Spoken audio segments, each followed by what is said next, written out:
Përshëndetje të nderuar miqtë e mi. Ja ku po ritakohemi sot me mua Tirona Lilin për të komentuar pak dinamikat edhe ngjarjet në Big Brother VIP Albania. Mendoj që kishit hallin se nuk do grinden, komentonit në rrjetet sociale që banorët janë shumë të familiarizuar, kanë krijuar shoqërinë, por jo, luftrat nisën pikërisht që në javët e para.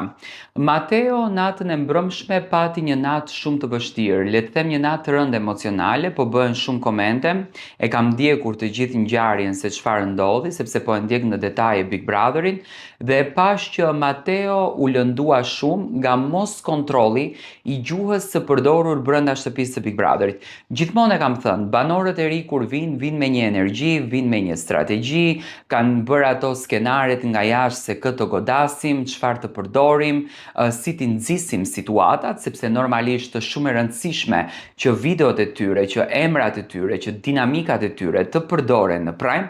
Dhe nata e mbrëmshme ka qenë një natë që u prek në fakt Mateo shumë me një mikun e tij i cili i ka ndruar jetë që erdhi në shtëpinë e Big Brotherit në një mënyrë shumë ironike.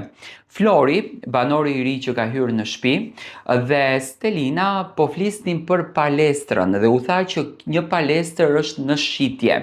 Mateo u lëndua sepse pronari i palestrës në të cilën Mateo ka vepruar ka ndruar jetë. Dhe siç u lëndua Mateo, u lënduan dhe miqtë që reaguan menjëherë në rrjetet sociale që nuk tolerojnë në asnjë mënyrë që të përdoren informacionet nga jashtë, dhe sidomos ky rast që në fakt kemi të bëjmë me një djalë i cili ka ndruar jetë në moshë shumë të re.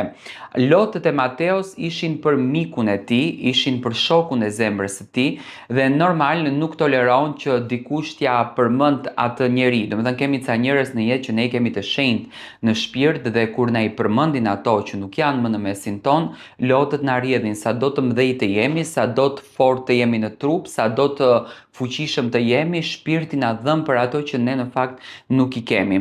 Por siç duket, banorët janë duke provokuar në pikat më serioze. Nuk e di në fakt se sa do t'ju shkon kjo loja, sa e gjatë do t'jetë kjo formë e lojës, por siç duket e kanë marrë me shumë intensitet dhe me shumë energji këtë lojë. Si e gjykoni ju rastin e mbrëmshëm të Mateos, lotët e tij, dhe sa është njerëzore të përmenden ato gjëra duke e ditur që jashtë, domethënë, tjetri ka kaluar një histori të vështirë të tillë?